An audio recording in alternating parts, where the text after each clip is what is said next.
है everyone, welcome to my channel. मैं ऐसा मैडम, और आज मैं लेकर आई हूँ आप लोगों के लिए यानी एनाटॉमी और फिजियोलॉजी सब्जेक्ट का यानी कि एक टॉपिक आपका मतलब कि एक्सक्रेटरी सिस्टम को, ठीक है, यानी कि इसको हिंदी में बोला जाता है उत्सर्जन तंत्र को। ये हमारा सिस्टम का दूसरा वीडियो है। पहला वीडियो मैंने यानी कि डाल रखा है सिस्टम पे। सबसे पहला वीडियो मैंने डाला है आपका डाइजेस्टिव सिस्टम, ये दूसरा वीडियो है यानी कि उत्सर्जन तंत्र पे, एक्सक्रेटरी सिस्टम पे।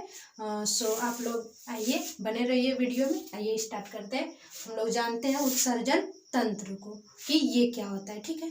चलिए देखिए, उत्सर्जन तंत्र है ना, इसको एक्सक्रेटरी सिस्टम बोलते हैं। ये उत्सर्जन तंत्र है, ये हमारे बॉडी का ये एक ऐसा सिस्टम है जो कि यानी कि ये क्या करता है, उत्सर्जन का काम करता है। यानी हमारे शरीर में जो वर्ज्य पदार्थ है, बेकार यानी चीजें हैं, है ना, उसको क्या करता है, ये निकालता है, ठीक है।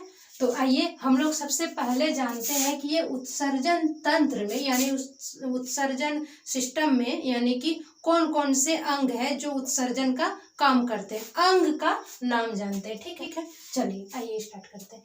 तो देखिए, हमारे बॉडी में टोटल 5 उत्सर्जी अंग है, ठीक है। हमारे बॉडी में टोटल 5 उत्सर्जी अंग है। एक तो है आपका स्किन। स्किन कौन क्या उत्सर्जन करता है, वो आपका पसीना, सीवम और नमक का उत्सर्जन करता है। पसीना में जैसे कि स्किन हो गया, त्वचा, हमारे बॉडी का जो ये पूरा यानी कि हमारे बॉडी का बाहरी रूप से सबसे बड़ा अंग कौन सा होता है, ये स्किन ही होता है, यानी त्वचा ही होता है। ये त्वचा यानी कि आपका पसीना हो गया, पसीना का उत्सर्जन करता है। दूसरा सीवम। सीवम क्या होता है, ये चिपचिपा टाइप का पदार्थ होता है, जैसे कि नाक पे जो हमारा यानी पसीना टाइप का निकलता है, आप छुइएगा तो आपको चिपचिपा टाइप का होता है, तो वो आपका सीवम है। और नमक का उत्सर्जन करता है। नमक मतलब हमारे बॉडी में सेल का ये स्किन द्वारा भी यानी कि उसका उत्सर्जन होता है। जैसे कि आप लोग देखे होंगे कि गर्मी के दिन में यानी कि बच्चे सब अगर ज्यादा घामने लगता है, या बड़े लोग भी,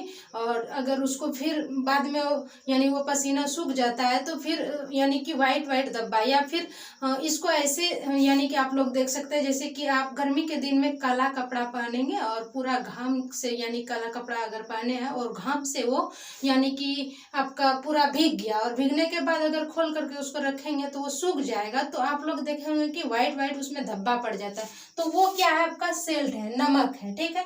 तो ये स्किन द्वारा ये सब उत्सर्जन होता है। दूसरा उत्सर्जी अंग है लंग्स यानी फेफड़ा। ये फेफड़ा कार्बन डाइऑक्साइड का उत्सर्जन करता है। जैसे हम लोग ऑक्सीजन, सांस में ऑक्सीजन अंदर लेते हैं और छोड़ते क्या है, कार्बन डाइऑक्साइड। तो कार्बन डाइऑक्साइड यानी कि आपका लंग, फेफड़ा क्या करता है, उत्सर्जन करता है, निकालता है, ट्रांसफर करके, है ना, सॉरी, यानी कि उसको बदल करके, परिवर्तन करके, है ना। और वाष्प, ठंडी के दिन में आप लोगों के मुंह से भाप वगैरह निकलता होगा, तो वो कहाँ से निकलता है, लंग से ही निकलता है। और बलगम, खेखार वगैरह भी यानी कि आपके फेफड़ा क्या करता है, उसका उत्सर्जन करता है ना। अब है तीसरा इसमें लार्ज इंटेस्टाइन यानी बड़ी आंत। बड़ी आंत भी आपका एक उत्सर्जी अंग है। छोटी आंत में यानी कि वहीं पर रहता है, लास्ट आपका बड़ी आंत आता है जो कि एनस द्वारा यानी कि आपका जो भी वर्ज्य पदार्थ है निकलता है। तो ये लार्ज इंटेस्टाइन भी यानी कि क्या है, एक उत्सर्जी अंग है, यानी कि वो क्या उत्सर्जन करता है, आपका काइल, है ना, यानी वर्ज्य पदार्थ जो बच गया, अवशिष्ट पदार्थ, उसको क्या करता है, यानी कि बाहर निकाल देता है। चौथा आपका है लीवर। लीवर भी एक उत्सर्जी अंग है। ये आपका यानी कि एंजाइम वगैरह जो है वो यानी कि ये एक ग्रंथि है। लीवर एक ग्रंथि भी है ना। ये क्या करता है, ग्रंथि क्या करता है, एंजाइम वगैरह का क्या करता है, उत्सर्जन करता है। तो ये आपका लीवर जो है स्पेशली ये अमोनिया को यूरिया में बदल करके बाहर निकालता है। कहाँ भेजता है, गोल ब्लाडर में। अमोनिया को यूरिया में यानी कि परिवर्तन करके कहाँ भेज देता है, गोल ब्लाडर में यानी कि पित्ताशय में, और फिर वो यानी कि धीरे धीरे आता है आपका स्मॉल इंटेस्टाइन में, है ना, और फिर स्मॉल इंटेस्टाइन में आकर के वो धीरे धीरे अपना आगे बढ़ता है ना। तो ये हो गया 4। पांचवा है जो कि सबसे मुख्य यानी कि उत्सर्जी अंग है, वो है किडनी। तो इस वीडियो में पूरे यानी कि ये मुख्य यानी कि आपका उत्सर्जी अंग है, इसी पे यानी कि हम इस वीडियो में डीप में चर्चा करेंगे। बाकी स्किन, लिवर और लंग्स और ये लिवर या फिर आपका लार्ज इंटेस्टाइन है, ये सब पे यानी कि हमने जैसे सिस्टम में आपका लार्ज इंटेस्टाइन को मैंने कवर कर दिया है, और लंग्स, ये स्किन को भी हम यानी कि जो आपका 5 सेंस है, जैसे ज्ञानेंद्रियां, जैसे त्वचा हो गया, आंख हो गया, नाक हो गया, कान हो गया, ये 5 सेंस जो है उसमें मैंने इसको कवर किया हुआ है। तो आप लोग उस वीडियो को देख सकते हैं जो सेंस पे है, तो वहां से ये कवर हो जाएगा। लंग्स का अदर यानी अलग में ये सिस्टम में ही आपका आएगा दूसरा वीडियो, जिसमें कि लंग्स को यानी फेफड़ा को कवर करेंगे। सो आज मैं इस वीडियो में किडनी को कवर करने वाली हूँ। ठीक है, तो आप लोग वीडियो के अंत तक बने रहिए। चलिए आइए जानते हैं हम लोग सबसे पहले कि किडनी कैसा होता है ना। तो देखिए ये यहाँ पर मैंने ये किडनी का यानी पिक्चर बनाया हुआ है। तो देखिए ये किडनी है, पूरे किडनी का पिक्चर है।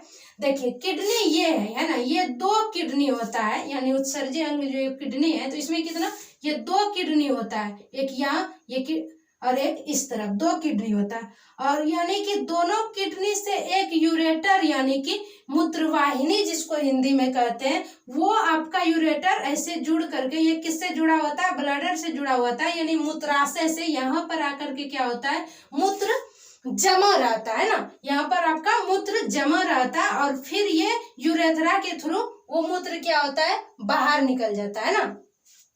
तो ये किडनी का फिगर है, यहाँ पर मैंने उसका नाम भी लिखा है। अब देखिए ये आपका किडनी है, कितना किडनी होता है, 2 होता है। देखिए ये किडनी जो है इसके अंदर में, ये तो बाहरी दृष्टि से हुआ ना, इसके अंदर में, ये किडनी के अंदर में यानी कि पाया जाता है आपका नेफ्रॉन। क्या पाया जाता है, नेफ्रॉन पाया जाता है, जो जिसका कि मैंने यहाँ पर चित्र बनाया। ये किडनी के अंदर पाया जाता है नेफ्रॉन, और यही आपका यानी कि जो ब्लड है उसको यानी कि मूत्र को छान करके क्या करता है, उसको यूरेथ्रा के थ्रू बाहर निकालता है। तो सारा यानी कि छानने का काम कहाँ पर होता है, किडनी के अंदर में। और किडनी के अंदर में क्या होता है, नेफ्रॉन होता है ना। और ये बाहरी दृष्टि से किडनी यहाँ पर मैंने बनाया है, जिसका कि यानी कि तीन यानी वो बाहरी दृष्टि से इसका 3 भाग का नाम मैंने यहाँ पर लिखा है। जैसे कि आपका ये आपका जो हो गया, ये जैसे है, ये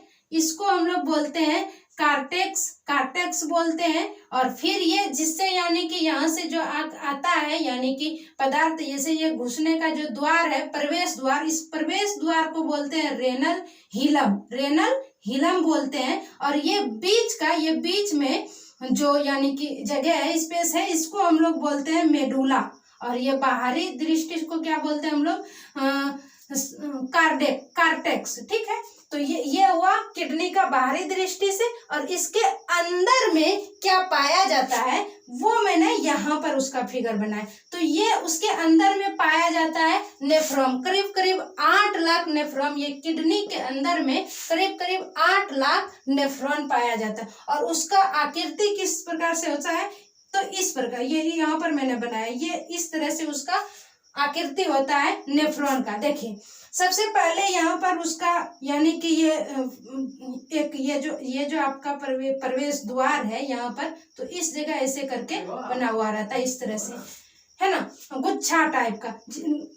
तो इसको क्या बोलते हैं, तो इसको क्या बोलते हैं, गलोमेरुलस बोलते हैं, जो गुच्छा टाइप का इस जगह रहता है ना। उसके बाद ये इस तरह से बना हुआ रहता है, जिसको कि संपुट बोला जाता है, या फिर इसको कैप्सूल भी बोला जाता है ना।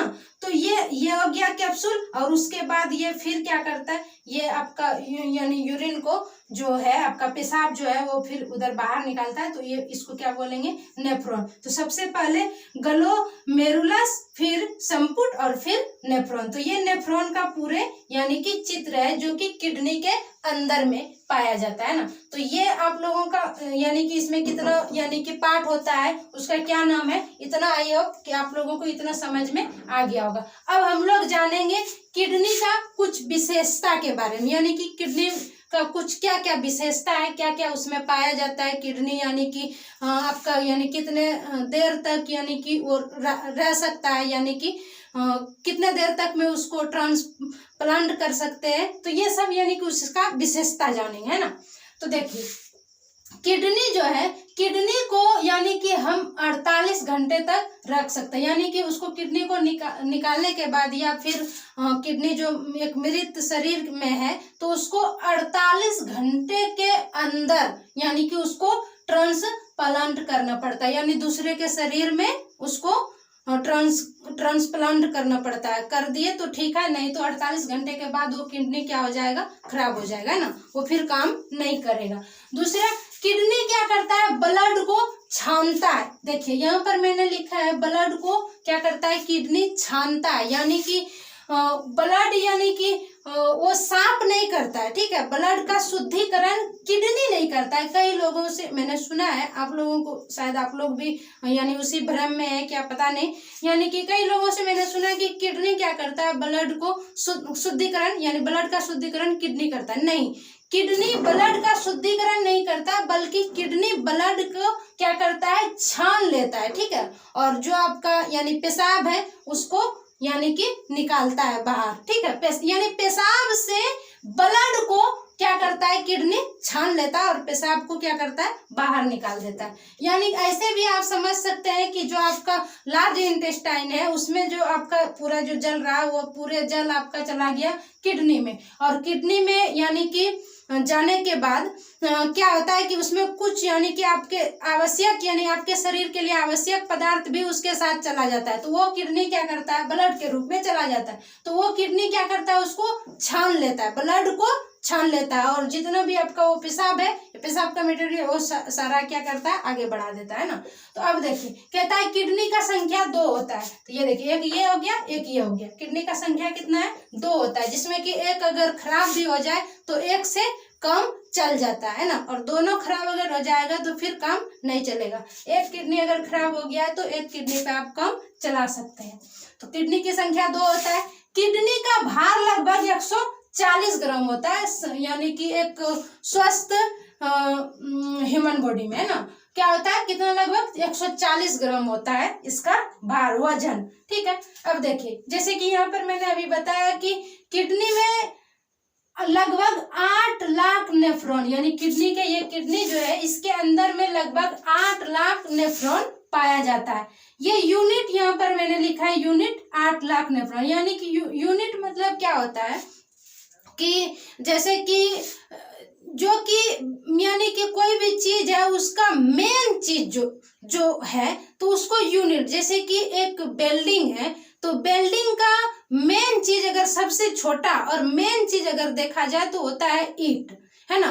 तो ईंट होता है तो उसको हम एक यूनिट, हमारे ह्यूमन बॉडी का मेन चीज यानी सबसे छोटा इकाई क्या है, सेल है, कोशिका है। तो उसी प्रकार से ये किडनी का मेन चीज क्या होता है, आपका नेफ्रॉन। क्या होता है मेन चीज, नेफ्रॉन होता है जो किडनी के अंदर होता है, और ये कितना होता है, काउंटिंग में लगभग 8 लाख होता है, ठीक है। अब और क्या है, और किडनी की विशेषता क्या है, ये पेशाब का निर्माण करता है। किडनी क्या करता है, पेशाब का निर्माण करता है, ठीक है। देखिए पेशाब का निर्माण करता है, और यहाँ पर मैंने पेशाब के बारे में कुछ यहाँ पर बताया कि पेशाब में क्या होता है, ठीक है, कुछ यहाँ पर मैंने लिखा है। देखिए पेशाब में लगभग 95% जल होता है, पेशाब में लगभग 95% जल होता है, और 2% होता है यूरिया, 2%, और बाकी 3% जो बचा वो अदर चीजें होता है। अदर चीजें जैसे आप लोग देखे होंगे कि कभी कभी आप लोग दवाई वगैरह ज्यादा खाते हैं, है ना, तो आप लोगों का जो पेशाब है वो थोड़ा सा कड़वा टाइप का यानी कि लाल टाइप का निकलता है ना, या फिर ऐसे कहें कि वो थोड़ा सा मोटा पेशाब इस तरह से यानी पानी टाइप का नहीं होता है। तो इसका मतलब क्या है कि यानी कि आपके पेशाब के थ्रू दवाई वगैरह भी निकल रहा है, दवाई का जो कण है ना, तो वो सब हुआ, यानी कि अलग चीजें, अदर चीजें जो कि 3% पेशाब के थ्रू निकलता है। बाकी 95% पेशाब के थ्रू क्या निकलता है, जल ही निकलता है, और 2% क्या निकलता है, यूरिया, ठीक है। और पेशाब का पीएच मान होता है 4.8, ठीक है, 4.8 पेशाब का पीएच मान। ठीक है, पीएच मान क्या होता है? पीएच मान जो है, पीएच जो है वो एक स्केल है कोई भी चीज को मापने का, है ना, कि उसका यानी कि वो कितना क्षारीय है या फिर कितना अम्लीय है ना। देखिए पीएच निकालना कैसे निकलता है, उसका काउंटिंग होता है 0 से लेकर के 14 तक, है ना। 0 से अगर 7 तक है तो वो अम्लीय है, और 7 से जब 14 तक होगा उसके बीच में तो वो क्षारीय कहलाता है। और जब यानी कि पूरा पूरा अगर 7 रहे कोई चीज का पीएच तो वो क्या कहलाएगा? उदासीन। ठीक है, तो ये पीएच, तो ये पेशाब का पीएच कितना होता है? 4.8। ठीक है, अब देखिए पेशाब का स्वभाव कैसा होगा? अम्लीय। जैसे कि अभी मैंने बताया कि 7 से कम होगा तो वो अम्लीय होता है, और 7 से अधिक होगा तो क्षारीय है। तो पेशाब भी अम्लीय होगा उसका स्वभाव, है ना, क्योंकि उसका पीएच मान क्या है? 4.8। ठीक है, देखिए पेशाब पीला होता है। पेशाब पीला किसके कारण होता है? यूरोक्रोम के कारण। पेशाब पीला किसके कारण होता है? यूरोक्रोम के कारण। ठीक है, और पेशाब में यानी कि गंध भी होता है, यानी कि अगर आप तुरंत पेशाब किए हैं तो उसमें कोई गंध नहीं होता है, लेकिन वही 2 घंटा 3 घंटे के बाद वही पेशाब क्या करने लगता है? गंध मारने लगता है। या एक ही जगह आप यानी कि बार बार पेशाब कर रहे हैं, बार बार पेशाब कर रहे हैं 1-2 महीना, तो वो जगह यानी कि पूरा उस जगह से गंध यानी बदबू मारने लगता है, और अगर जहां पर कर रहे हैं उस जगह को भी वो सड़ा देता है, सड़ाता है। तो ये गंध हम लोग जानते हैं कि पेशाब में गंध किसके कारण होता है? तो पेशाब में गंध होता है अमोनिया के कारण। किसके कारण? अमोनिया के कारण पेशाब में गंध होता है। ठीक है, वो जो आपका यानी कि यूरिया निकलता है ना आपके पेशाब के थ्रू, यूरिया निकलता है, और वो यूरिया यानी कि 3 घंटा 4 घंटे के बाद क्या हो जाता है? अमोनिया में बदल जाता है। इसीलिए, और अमोनिया क्या होता है? यानी कि गंध होता है। अमोनिया में बहुत ज्यादा गंध होता है, तो अब अमोनिया बन गया तो गंध तो मारेगा ही मारेगा, है ना। तो ये था यानी कि आपका किडनी का कुछ विशेषता, और किडनी पेशाब का निर्माण करता है। तो यहाँ से मैंने पेशाब के बारे में बताया कि पेशाब में क्या होता है। ठीक है, पेशाब में भी बता दिया, किडनी का भी विशेषता। अब हम लोग जानेंगे किडनी में कौन कौन सा बीमारी होता है। ठीक है, देखिए किडनी में स्टोन का बीमारी होता है, यानी पथरी, स्टोन हो जाता है किडनी में। किसके कारण स्टोन होता है? कैल्शियम ऑक्सीलेज के कारण। कैल्शियम ऑक्सीलेज के कारण किडनी में स्टोन होता है। ठीक है, और देखिए स्टोन के बारे में बताते हैं कि कहाँ पर होता है। देखिए स्टोन, ये जो आपका किडनी है, देखिए यहाँ पर ये जो आपका किडनी है तो यहाँ पर भी स्टोन हो जाता है ना, यहाँ पर भी स्टोन हो सकता है। तो यहाँ पर जब स्टोन होता है तो उतना दर्द नहीं होता है। क्यों? क्योंकि ये किडनी में थोड़ा बहुत अगर छोटा छोटा स्टोन रहे तो दर्द नहीं होता है, क्योंकि इसमें स्पेस होता है तो दर्द नहीं। और वही स्टोन फिर बढ़ जाए, है ना, तो फिर दर्द करेगा। तो यहाँ भी स्टोन हो सकता है ना। फिर ये आपका यूरेटर है, ये जो मूत्रवाहिनी है, इसमें भी स्टोन हो सकता है ना, इसमें भी स्टोन हो जाता है, तो इसमें भी दर्द करेगा। क्योंकि जैसे इसमें स्टोन होगा तो इधर से आपका जो पेशाब है यहाँ से जो निकल रहा है वो आपका इधर पास नहीं होगा, तो यहाँ भी दर्द करेगा, है ना। फिर यहाँ पर भी स्टोन होता है जो कि आकर के आपका जो ये मूत्र यानी कि मूत्र मार्ग है, यहाँ पर ये यूरेथ्रा जो है यहाँ पर आकर के हो जाता है, तो यहाँ पर फिर मूत्र पास नहीं होगा आगे, तो यहाँ भी दर्द करेगा, है ना। तो ये किडनी में स्टोन होता है। दूसरा क्या होता है? किडनी में यूरेमिया होता है। ये किसके कारण? अमोनिया के कारण होता है ना। यही अमोनिया के कारण क्या हो जाता है? यूरेमिया। ठीक है, इसमें गॉट भी होता है। गॉट मतलब गेठिया रोग, है ना, गेठिया रोग भी हो जाता है। किसके कारण? यूरिक एसिड के कारण। ठीक है, यूरिक एसिड के कारण गेठिया किसमें? किडनी में हो जाता है। और किडनी खराब भी हो सकता है। खराब होने का कई कारण, जैसे घाव वगैरह हो गया, या चोट लगा, या कोई भी कारण हो सकता है जिसके कारण किडनी खराब हो जाता है ना। अब देखिए यहाँ पर किडनी खराब होने का यानी कि कुछ लक्षण मैंने यहाँ पर लिखा है कि किडनी खराब होने का क्या लक्षण है। यानी अगर आपका किडनी खराब हो गया तो वो कैसा संकेत देगा, लक्षण क्या देगा। ठीक है, तो देखिए अगर किडनी खराब हो जाएगा तो भूख में कमी, कम भूख लगेगा, है ना। पैरों में सूजन होगा। ठीक है, त्वचा में सूखापन आएगा, यानी आपके स्किन में थोड़ा सूखा सूखापन लगेगा, या खुजली होगा, है ना। कमजोरी और थकान महसूस होगा। बार बार पेशाब आएगा। अगर किडनी आपका खराब होता है तो बार बार पेशाब आएगा। ठीक है। बार बार पेशाब होने का लक्षण आपका डायबिटीज भी होता है ना, उसके कारण डायबिटीज भी हो सकता है ना। अब देखिए यहाँ पर मैंने कुछ उपाय लिखा है किडनी को स्वस्थ रखने का उपाय, ठीक है। कुछ यानी उसमें भोजन में हम क्या खाएं जो कि किडनी स्वस्थ रहे, तो भोजन में लहसुन, प्याज, फूल गोभी, अनानास, पालक, जामुन, ये सब का सेवन करें, किडनी स्वस्थ रहेगा। आई होप कि आप लोगों को ये वीडियो यानी कि आपका ये जो उत्सर्जन तंत्र है, एक्सक्रेटरी सिस्टम, आप लोगों को समझ में आया होगा। चलिए ठीक है, और मिलते हैं हम लोग फिर एक यानी कि अगली वीडियो में कोई एक सिस्टम पे फिर बात करेंगे। ओके।